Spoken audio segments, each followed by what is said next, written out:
Les gars, Dieu, il m'a vraiment répondu. Faut vraiment que je vous raconte. Tout à l'heure, j'étais à la salle et j'avais vraiment la tête qui tourne. Genre, j'avais pas beaucoup mangé, etc. Du coup, je repars chez moi directement pour casser le ftor. Et je prends la trottinette. Mais du coup, j'étais venu en trottinette, je prends ma trottinette. Sauf qu'elle avait plus de batterie.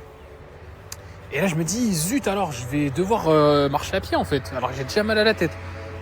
Et je me suis dit, au lieu de me lamenter sur mon sort et de me dire, pourquoi Dieu, il me fait ça? Je me suis dit, tu sais quoi, je vais me poser la question différemment.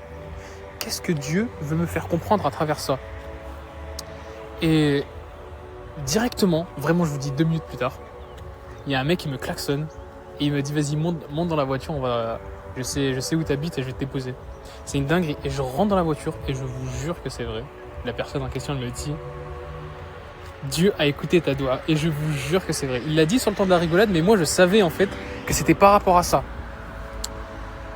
Et en fait, je me suis rendu compte d'une chose, c'est que Dieu te laissera toujours dans l'épreuve si tu te débats contre lui. Si tu commences à te dire pourquoi Dieu me fait ça, etc. Tu essaies de te débattre, Dieu va te laisser dans l'épreuve. Il te laissera dans l'épreuve jusqu'à que tu te poses la question, qu'est-ce que Dieu essaie de me faire comprendre à travers ça? Et une fois que tu te poses cette question, Dieu va te libérer. Inch'Allah.